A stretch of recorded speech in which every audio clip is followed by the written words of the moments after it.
Halo sahabat UM, kembali lagi bersama kami di sini di podcast UM Talk Volume 5. Saya Sarfiani Rum sebagai host hari ini, dan saya Ferry Budianto, dosen bisnis digital juga sebagai host hari ini.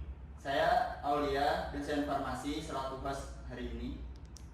Di mana hari ini kita akan mengulik tentang fisioterapi, prodi fisioterapi dengan tema manfaat terapi latihan. Di samping kami hari ini ada dosen ganteng dan dosen cantik, bisa dikenalkan. Ya mungkin bisa dikenal sahabat UM dulu, Bapak dari Pak Dani. Oh iya, terima kasih atas waktunya. Mohon izin perkenalkan, nama saya Danuditya Purna Atmaja. Di sini saya mengampu jurusan fisioterapi. Kalau boleh tahu dari mana ya Bapak? Aslinya saya dari Grobogan, Jawa Tengah. Oke, jauh. Dekat Semarang itu Pak ya? Iya, benar, dekat Semarang. Ke rumah saya. Oh iya, gitu. Untuk background pendidikan saya sendiri, saya S1 di Universitas Negeri Semarang, mengambil jurusan ilmu keolahragaan. Kemudian melanjutkan studi lagi di Universitas Negeri Yogyakarta, mengambil jurusan ilmu keolahragaan, konsentrasinya di kesehatan olahraga. Pantes sebenarnya bagus itu. Sama kayak Pak Uli. Dulu saya kayak gitu Pak. Nah, rajin makan aja. Mungkin bisa dijelaskan bagaimana caranya biar bisa memiliki badan yang bagus. Iya, pasti akan kami jelaskan. Nah, Mbak cantiknya ini dari mana ya? Oke, perkenalkan sahabat UM. Halo sahabat UM, perkenalkan nama saya Lailita Andriana dan seperti Pak Danu, saya di sini sebagai dosen program studi fisioterapi di UM. Nah, untuk background pendidikan saya sendiri, untuk S1 saya mengambil pendidikan kepelatihan olahraga Universitas Negeri di Surabaya. Lalu untuk S2 saya mengambil Magister Fisiologi Olahraga di Universitas Udayana Bali. Aslinya mana ya Pak? Kalau asli saya itu kebetulan saya asli di Tulungagung, tapi untuk saat ini saya stay dan tinggal di Sidoarjo. Kalau bapaknya udah stay di sini juga ya berarti? Iya, alhamdulillah sudah stay. Karena kan kami di sini sudah menjadi tempat tinggal kami ya, apalagi kan kita kerja di UM, jadi kita stay di Sidoarjo. Aja Pak ya mungkin ya. Baik, kan ya Bu ya, saya ingin menanyakan, kalau di masyarakat itu kan banyak keluhan yang biasanya rata-rata kayak sakit pinggang, sakit lutut gitu. Itu biasanya disebabkan karena apa ya Bu? Oh iya Bu, kebetulan rumah saya di Jombang. Iya. Perjalanan ke sini tuh sekitar 1 jam. Kadang di motor tuh terlalu lama bikin sakit pinggang juga. Nah, Bapak Ibu, kira-kira itu kenapa ya bisa terjadi hal seperti itu? Nah sama Pak, dulu sewaktu saya sebelum menempuh pendidikan S1 S2, saya belum tahu juga posisi tubuh atau saat aktivitas sehari-hari saya melakukan gerakan itu sudah benar atau belum. Nah setelah saya menempuh jenjang S1 S2, disitulah saya diajarin ilmu-ilmu fisiologi, bagaimana melakukan aktivitas yang baik dan benar. Ya, dari situ ilmu yang saya dapat bisa saya terapkan pada diri saya sendiri. Kemudian ilmu yang saya dapat dari S1 S2 nanti saya akan terapkan khususnya di UM ini di jurusan fisioterapi. Gitu, Pak. Oke, baik Pak. Ya, bisa saya menambahkan. Ya, Silakan. Kayak keluhan-keluhan yang terjadi di masyarakat itu tuh sebenarnya karena kebiasaan yang salah yang mereka lakukan. Ya. Seperti itu. Mereka itu melakukan atau aktivitas daily activity-nya itu gerakannya itu banyak gerakan-gerakan yang salah. Benar. Ya, kayak gerakannya itu kurang anatomis, biomekaniknya ketika mereka melakukan gerakan-gerakan itu tuh kayak banyak yang salah. Makanya itu banyak sekali keluhan-keluhan yang terjadi di masyarakat. Dan juga mereka itu kurang adanya latihan, kurang ada latihan penguatan otot, penguatan tulang. Oleh sebab itu makanya banyak sekali keluhan-keluhan yang mereka alami. Contohnya yang simpel ya Bu ya, mungkin posisi duduk. Ya, menurut saya ini sudah benar Saya kalau benar dulu. atau belum? Wah ya benar ini. Nah kebanyakan dari orang-orang itu kayak dari posisi duduk aja sudah salah. Kita waktu SD itu kan pasti diajari ya kayak skoliosis, Ya. kifosis Ya. dan seperti itu ya. Dan kita itu udah terbiasa sejak kecil itu kayak postur kita itu udah salah, postur kita sehari-hari, gerakan kita sehari-hari seperti itu. Jadi posisi duduk ini contohnya Pak Aulia ini ya. Nah, seharusnya kan posisi yang benar kan posisinya agak mundur ke belakang, kaki tidak boleh melewat. Posisi begini ya, posisi punggungnya itu harus Benar-benar jalan. bukan ke belakang ini Pak. Oh, enggak. Dan tegak. Seperti itu. Ya. Ya, cakep Pak. Ya. Lebih gagah. Tapi berasa tinggi gitu. Kebiasaan itulah yang nantinya akan sebagai preventif. Jadi kayak makanya kan kayak gerakan-gerakan yang salah itu tuh akhirnya itu memicu keluhan-keluhan tersebut. Nah, tapi kalau udah usia seperti kita ini ada enggak keterlambatan nggak buat memperbaiki posisi dulu gitu? Nggak ada yang lambat. Oke, Nggak ada berarti yang Jadi lambat. kalau misalkan udah terlanjur nyeri Hmm. karena kesalahan posisi duduk, berarti itu bisa agak sembuh gitu ya Bu ya? Bukannya nggak sembuh lagi dong. Sembuh. Bisa sembuh. Bisa sembuh dengan cara Kita kita memperbaiki merubah dari ya sekarang. kita memperbaiki dan merubah kebiasaan kita. Baik. Nah, kalau pengen tahu semua infonya, masuklah di jurusan khususnya jurusan fisioterapi. Oke. Nah dari tadi kan perasaan bahasnya fisioterapi. Fisioterapi itu apa sih Pak? Sebenarnya pengertiannya? Oh iya. Wajahnya. Kenapa? Oh iya. Di sini saya akan menjelaskan sedikit terkait dengan fisioterapi itu sendiri. Fisioterapi sendiri adalah suatu pelayanan kesehatan diperuntukkan untuk individu maupun kelompok yang gunanya untuk memelihara gerak fungsi tubuh itu sendiri. Jadi kayak fisioterapi sendiri adalah seperti pelayanan kesehatan gitu. Jadi kalau kita itu lebih menggunakan namanya aja fisioterapi ya. Iya. Terapi fisik gitu. Kalau di Indonesia itu menyebutnya fisioterapi, tapi kalau di negara-negara lain mereka bisa menyebutnya dengan fisik terapi atau kinesiologi. Jadi setiap negara itu kayak punya sebutan sendiri-sendiri. Tapi sebenarnya itu secara keilmuan itu sama seperti itu. Jadi terapi fisik ya? Ya, terapi fisik dengan menggunakan movement. Ini sebelumnya saya minta maaf ya. Ya, Hmm. saya Kan kan terapi fisik. Ya. Banyak saya dengar orang-orang kalau seleo atau apa larinya tuh ke tukang pijit, pijit. Oh, atau iya. sangkal putung. Apakah itu sama atau berbeda? pada dasarnya konsepnya itu berbeda Pak. Antara fisioterapi sama tukang pijat atau tukang urut. Kalau tukang atau fisioterapi sendiri kan di situ kan dia mengenyam pendidikan dari minimal 3 tahun sampai 4 tahun. Nah, di situ diajarkan berbagai ilmu khususnya fisiologi terkait dengan gerak fungsi tubuh. Sedangkan kalau tukang urut, tukang pijat itu kan biasanya kan otodidak atau turunan dari orang tuanya. Gitu. Jadi untuk profesi fisioterapi itu tidak tidak sembarangan ya Pak ya. Kalau di Indonesia sendiri itu fisioterapi ada yang D3 dan ada di S1. Nah untuk di UM sendiri kita membuka program studi S1 fisioterapi seperti itu. Nah juga tadi kan bilangnya kalau jatuh atau keselio kan biasanya langsung ke tukang urut. Nah itu kan sebaiknya jangan. Sebaiknya jangan. Itu langkah-langkahnya apa sih sebenarnya Bu? Kalau misalkan jatuh seleo yang harus kita datangi duluan gitu? Apakah langsung ke fisioterapi? Iya.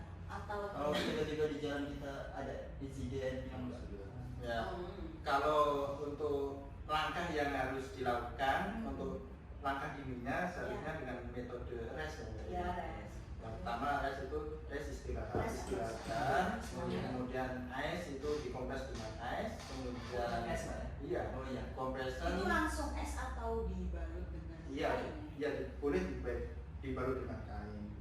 Tidak secara langsung S gitu Oh, ya. iya. Kemudian compression bisa dibalut dengan kain kasar atau Bandage. iya seperti itu. Tapping.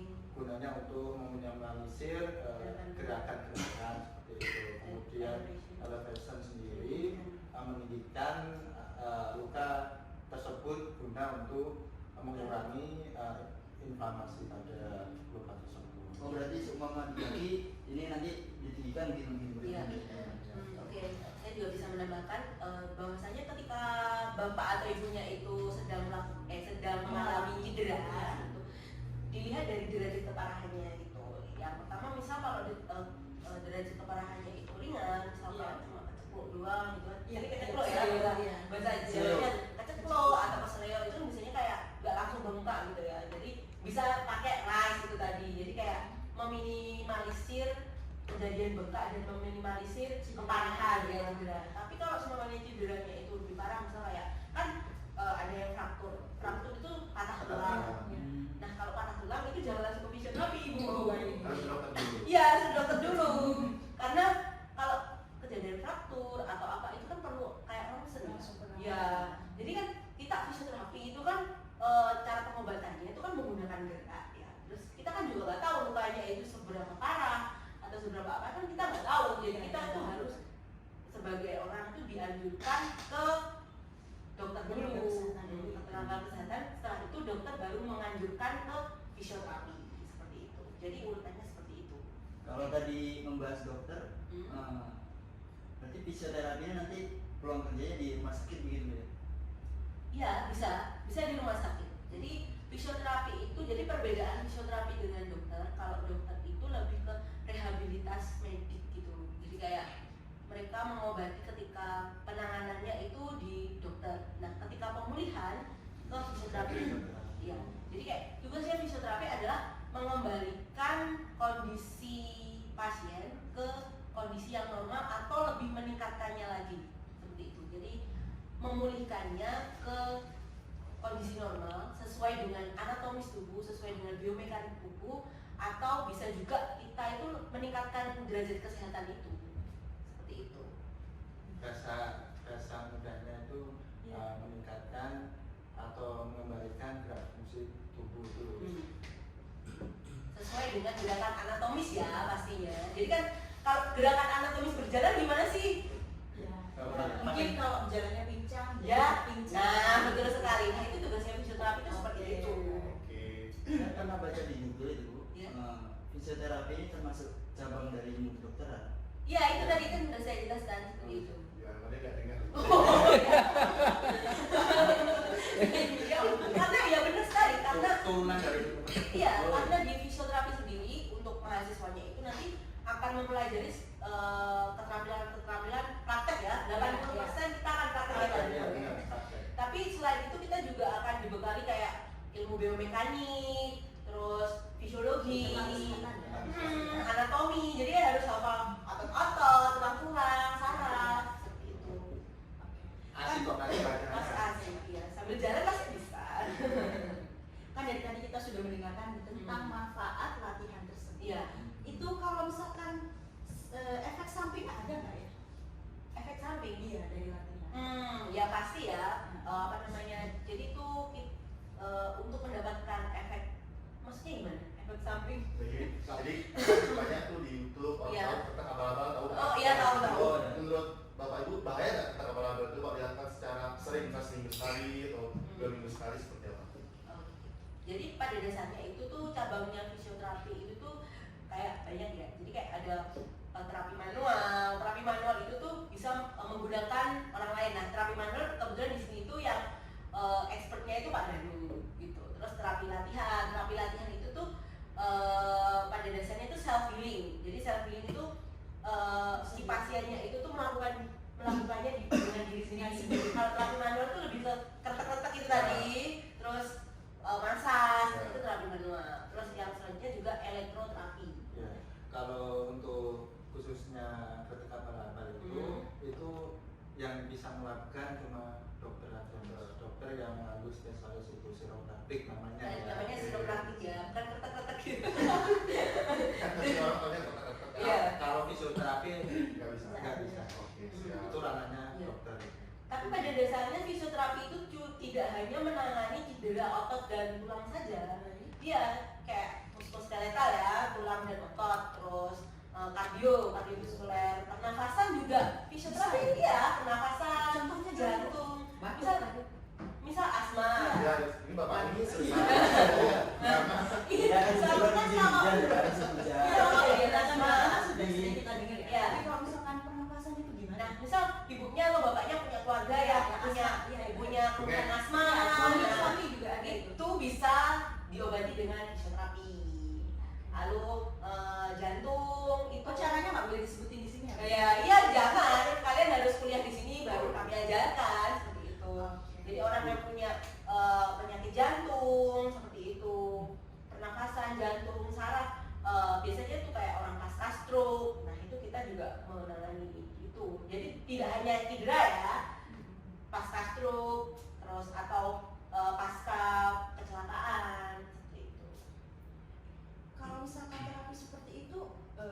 tergantung traumanya itu berapa lama kita melakukan terapi gitu ya.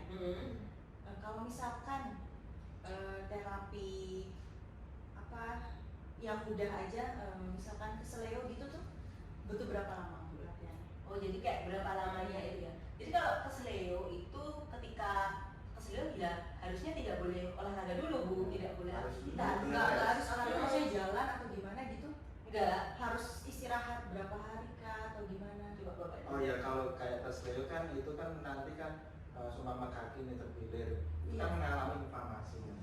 Untuk menghilangkan inflamasi itu sendiri kan harus dipakai metode ras, itu dikompres dengan gas dulu. Itu untuk inflamasi sendiri itu hilang sekitaran 4 sampai 5 hari.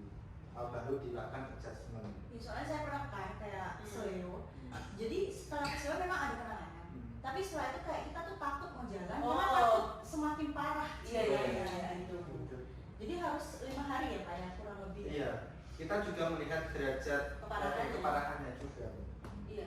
Jadi ini ketika seseorang itu cedera atau mengalami imobilisasi, maksudnya imobilisasi adalah kondisi di mana dia tidak bisa melakukan kegiatan sehari-hari. Jadi kayak kegiatan sehari-harinya terhambat. Misal Ibu Sylvia itu ankle-nya keseleo gitu ya. Jadi kan pasti kegiatannya itu terhambat kan. Ya. Itu pasti rest dulu. Jadi kayak rest dulu sampai sembuh. Udah ketika sudah sembuh untuk usaha preventif. Jadi kayak usaha preventif biar keseleonya nggak terulang lagi. Nah itu dilakukan di latihan untuk memperkuat otot sendi dan tulangnya Ibu.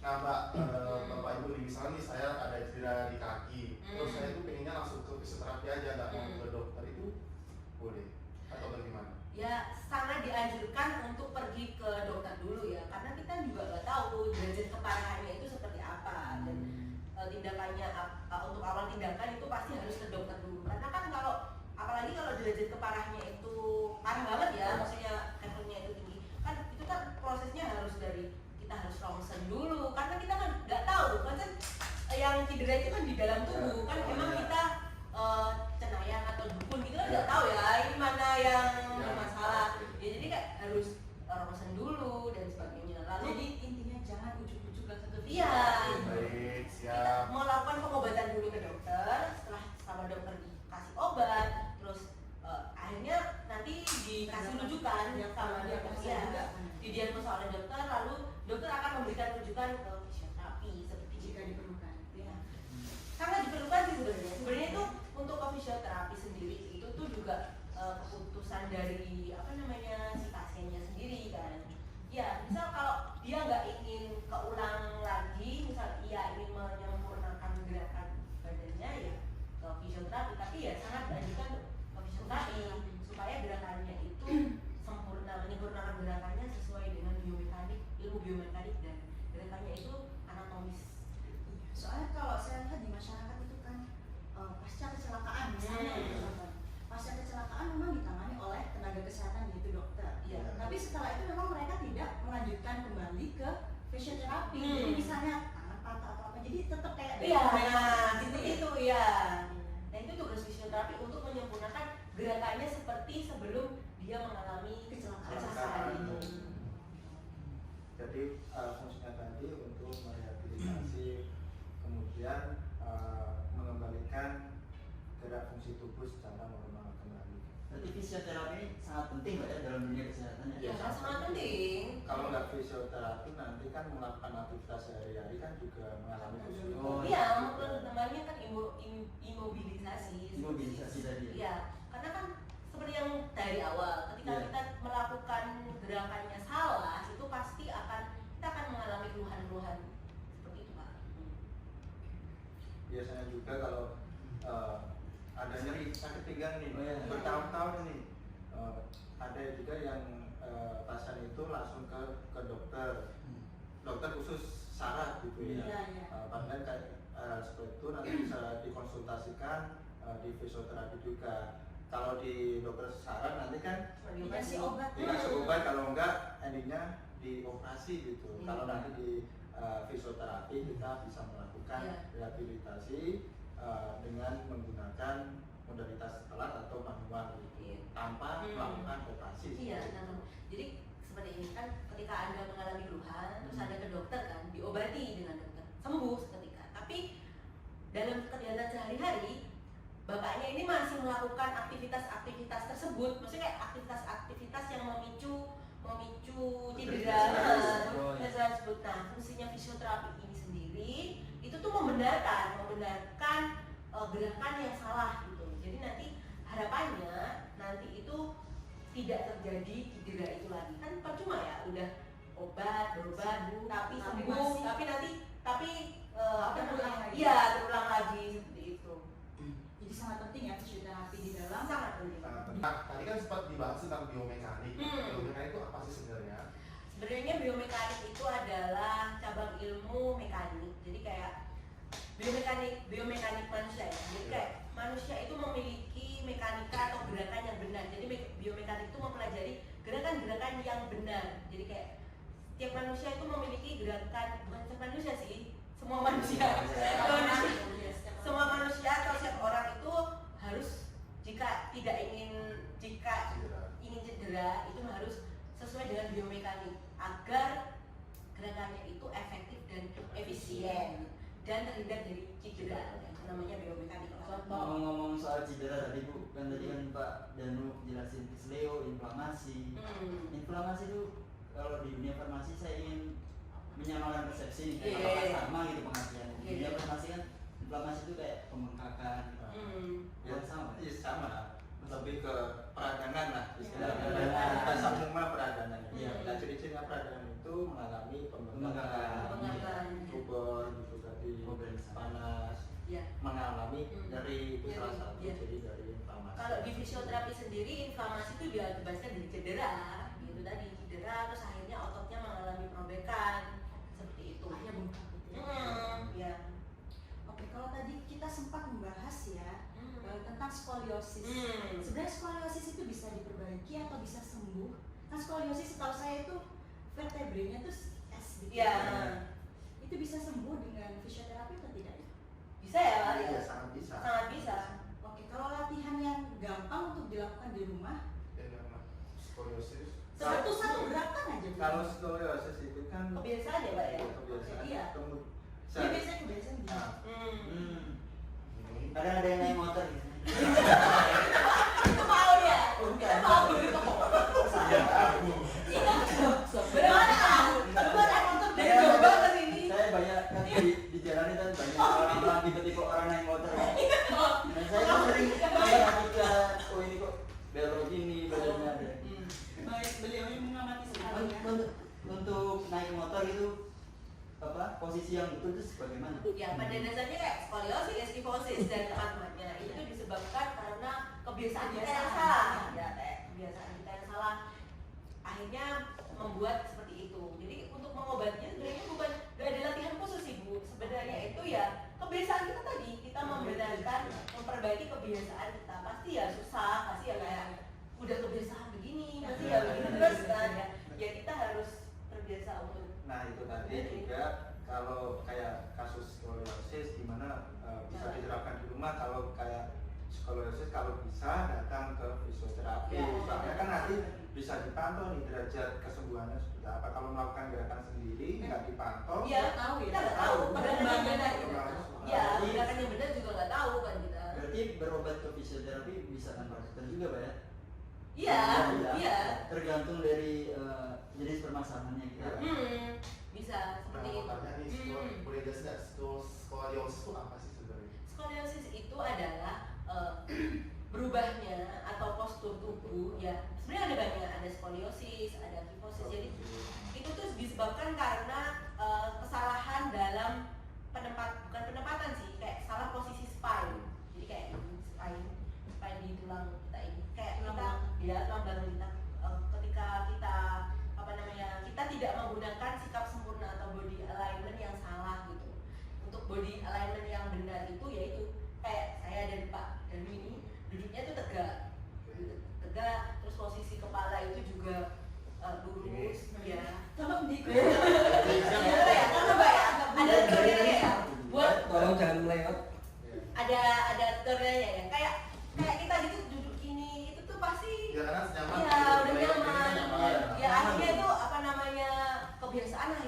bahunya gini.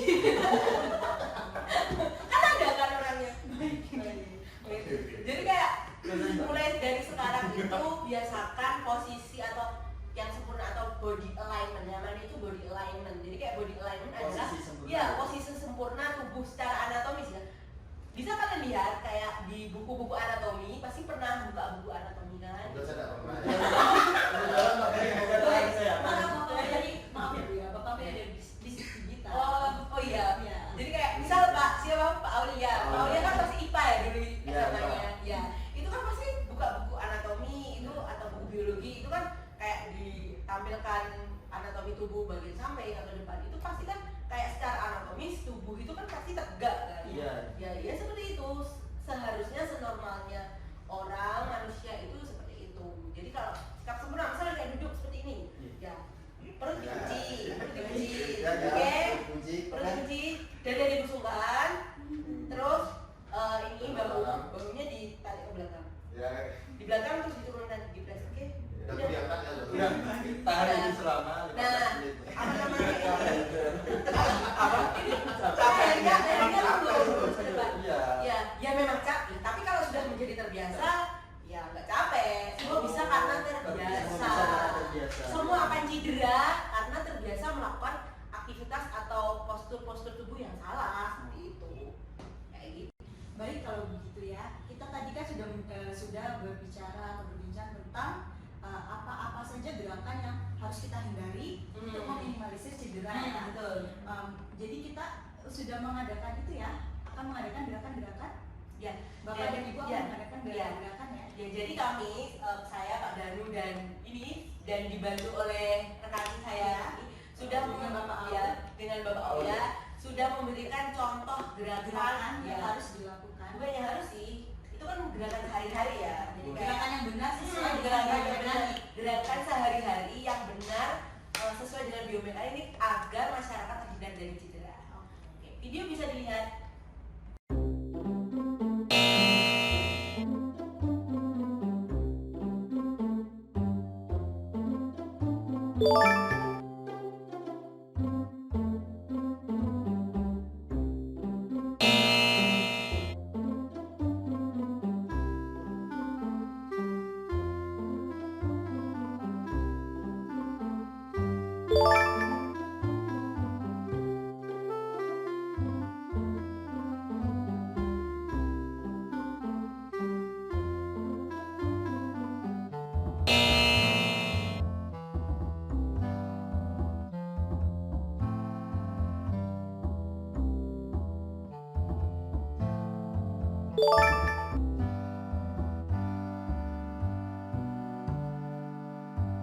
Oke, sahabat UM, pertama-tama kita akan melakukan praktek squat. Squat adalah gerakan compound movement yang melibatkan lebih dari 2 otot dan 2 sendi.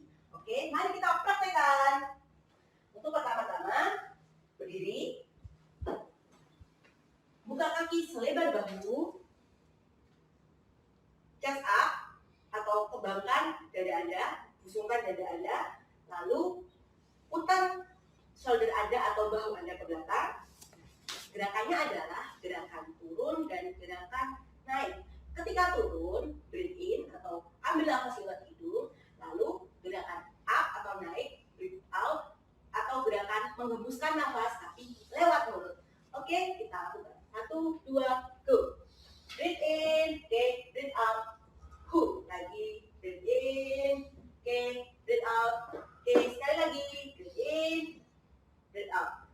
Nah, untuk gerakan squat chair atau squat box ini direkomendasikan untuk pemula. Bagi kalian yang sudah bisa melakukan squat tanpa menggunakan chair atau box, kalian bisa melakukannya dengan menggunakan body weight atau beban tubuh kalian sendiri, dan juga bisa menggunakan beban eksternal berupa beban yang ditambahkan.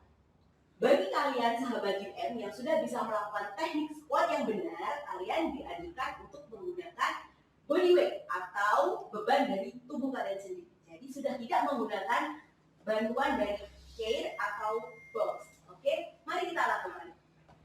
Posisinya sama, buka kaki selebar bahu, chest up atau busungkan dada kalian, retract, bahu, oke, turun, breathe in, oke, naik, up, breathe out, lagi, breathe in, lagi, breathe out, oke, lagi, breathe in, oke, breathe out, oke, stop. Nah, kalian juga bisa men-challenge lebih berat lagi dengan cara menambahkan beban eksternal. Caranya sama, buka kaki selebar bahu, busungkan dada, putar bahu ke belakang, oke, 3, 2, 1, turun, breathe in, oke, breathe out, lagi, breathe in, breathe out, lagi, breathe in, oke, breathe out. Begitulah caranya untuk melakukan gerakan lower body dengan menggunakan gerakan squat. Kalian bisa melakukannya di rumah. Oke sahabat UM, yang selanjutnya adalah gerakan untuk melatih core. Core adalah otot yang ada di sini, perut. Untuk melatih otot perut, gerakannya direkomendasikan adalah plank. Mari kita lakukan. Oke, yang pertama-tama kita melakukan gerakan elbow plank. Elbow plank adalah gerakan plank dengan menggunakan siku-siku sebagai tumpuan. Oke, mari kita lakukan. Oke, posisi badan diangkat, spine netral dan neck netral, hadap bawah, jangan hadap ke depan ya, salah, tapi hadap ke bawah. Untuk gerakan plank, kuncinya adalah kita harus mengunci otot core kita, ya, dan protection atau memutar ke depan bahu kita. Ayo kita lagi. Nah, was. Oke. Lakukan gerakan ini selama 60 detik atau 1 menit.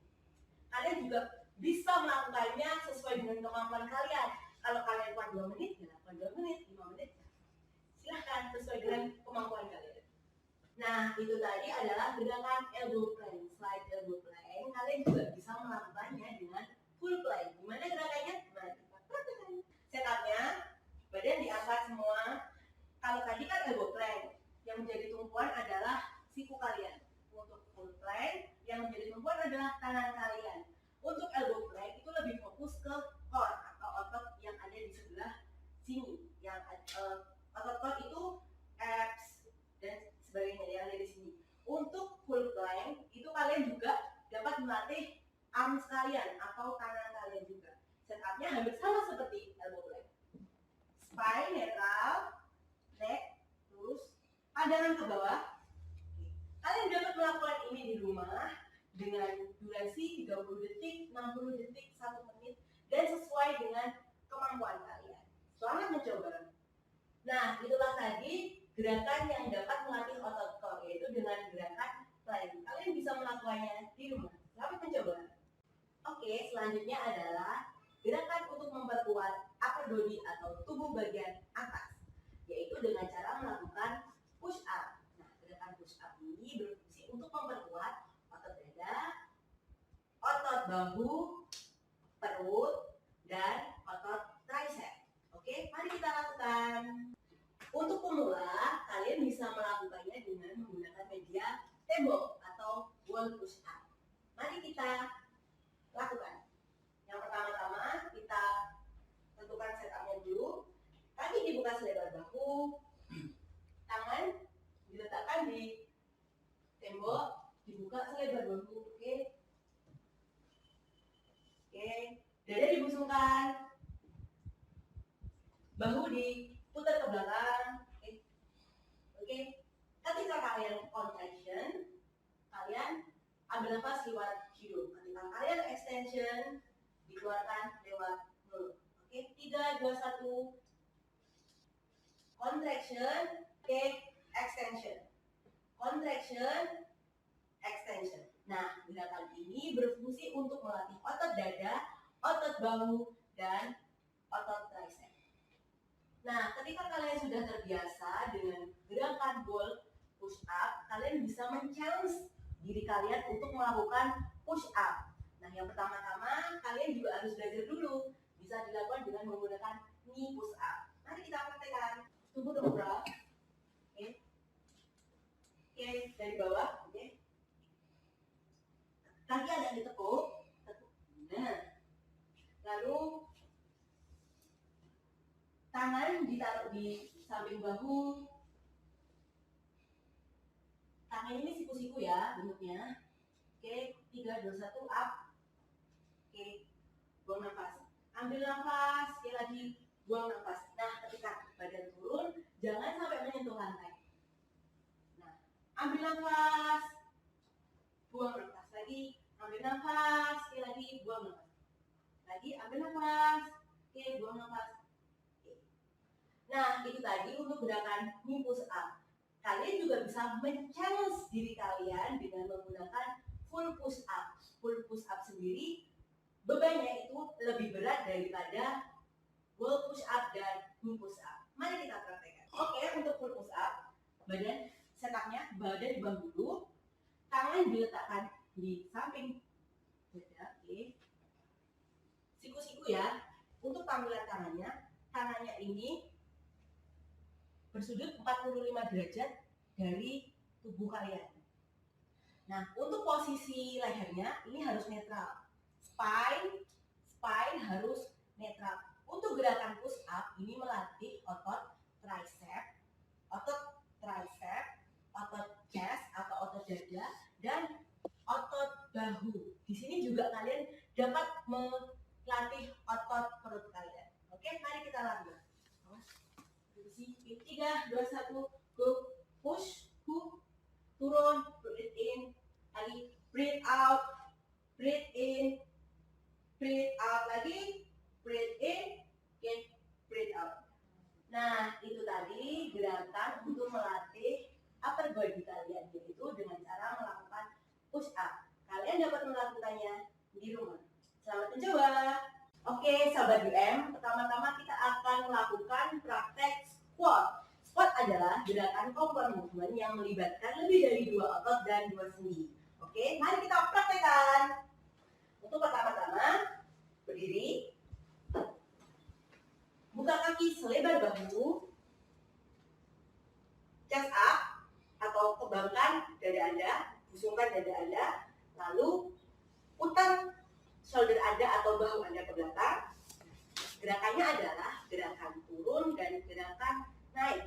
Ketika turun, breathe in atau ambil nafas lewat hidung, lalu gerakan up atau naik, breathe out, atau gerakan menghembuskan nafas tapi lewat mulut.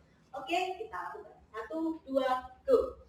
Breathe in, oke, breathe out, hook. Lagi, breathe in, oke, breathe out. Oke, sekali lagi, breathe in, breathe out.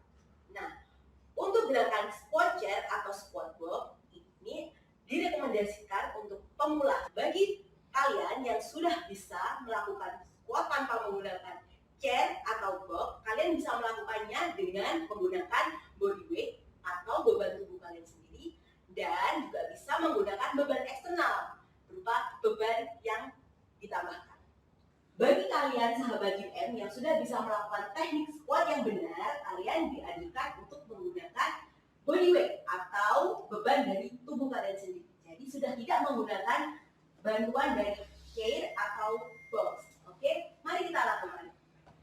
Posisinya sama, buka kaki selebar bahu, chest up atau busungkan dada kalian, retract bahu, oke, turun, breathe in, oke, naik, up, breathe out, lagi, breathe in, lagi, breathe out, oke, lagi, breathe in, oke, breathe out, oke, stop. Nah, kalian juga bisa men-challenge lebih berat lagi dengan cara menambahkan beban eksternal. Caranya sama, buka kaki selebar bahu, busungkan dada, putar bahu ke belakang, oke, 3, 2, 1, turun, breathe in, oke, breathe out, lagi, breathe in, breathe out lagi, breathe in, oke, breathe out. Begitulah caranya untuk melakukan gerakan lower body dengan menggunakan gerakan squat. Kalian bisa melakukannya di rumah. Baik sahabat UM, kali ini kami akan menjelaskan tentang gerakan PNF. Gerakan PNF adalah gerakan stretching atau peregangan otot yang dapat kalian praktikkan di rumah. Mari kita praktikkan. Posisi awal yaitu terlentang. Tekuk lutut kalian. Oke, hitung dari angka 1 sampai 8. 1, 2, 3, 4, 5, 6, 7, 8. Oke, selanjutnya. Oke, 1, 2, 3, 4, 5, 6, 7, 8. Oke, tangan tangan ke samping, dibalik.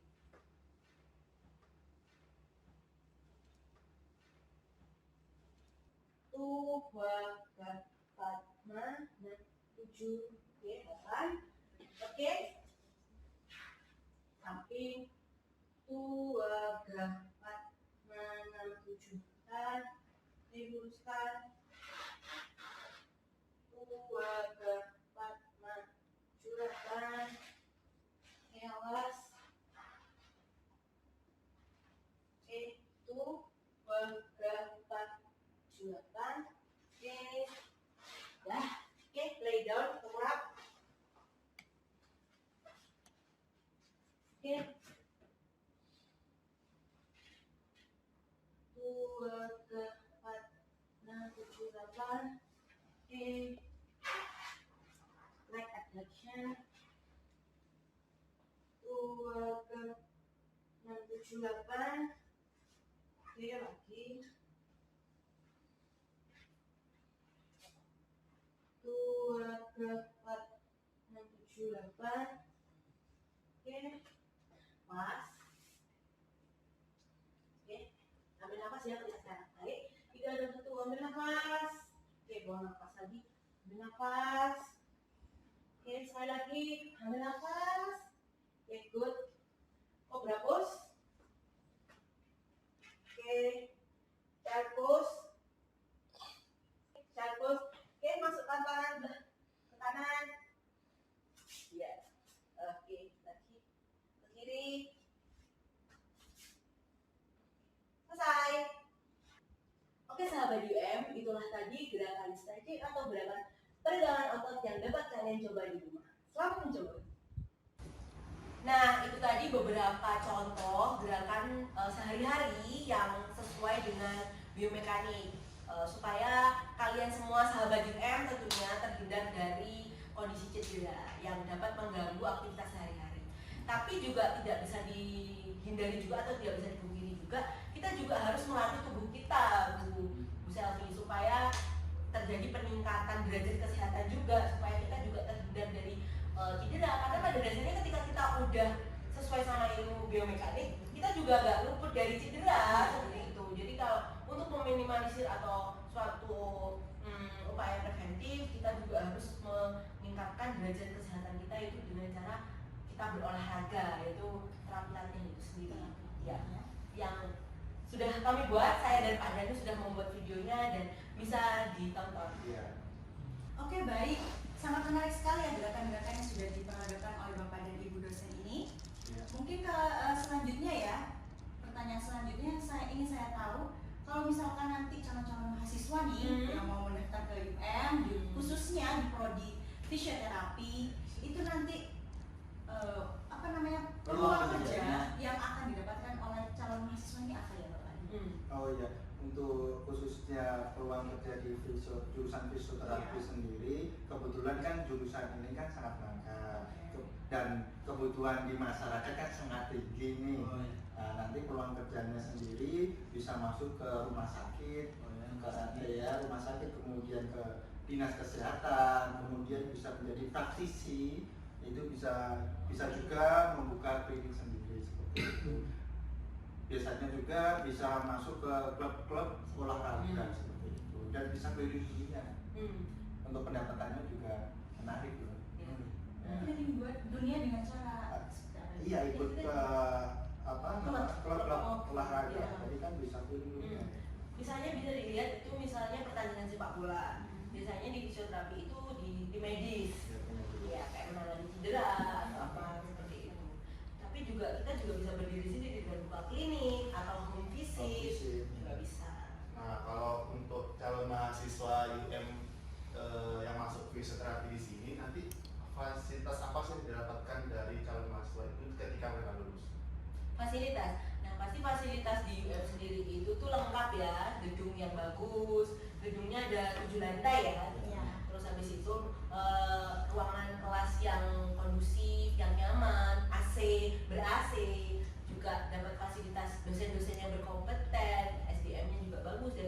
dosennya dan berpengalaman juga, dan kita juga menyediakan lab-lab fisioterapi yang lengkap pula, dan juga mendapatkan tools kit juga. Jadi kayak daftar di sini, dan kita juga mendapatkan tools kit itu, maksudnya kayak peralatan-peralatan yang diperlukan ketika kita kegiatan belajar mengajar. Kemudian juga ada tambah lagi kalau lulus di fisioterapi sendiri kan nanti ada profesi juga, nanti juga bisa bergabung di Ikatan Fisioterapi Indonesia juga. Nanti di situ diwadahi semua, bisa bertukar pikiran di dalam asosiasi tersebut. Selain itu juga untuk channel mencari pekerjaan juga lebih mudah ya. Khususnya di dunia kesehatan itu lebih mudah untuk mencari pekerjaan. Peluang kerjanya juga sangat luas. Apalagi di Universitas Anwar Medika ini memiliki anak perusahaan yang banyak ya. Jadi tidak menutup kemungkinan, bahkan memungkinkan, bahkan sangat berpotensi untuk bekerja juga di Anwar Medika Corporation.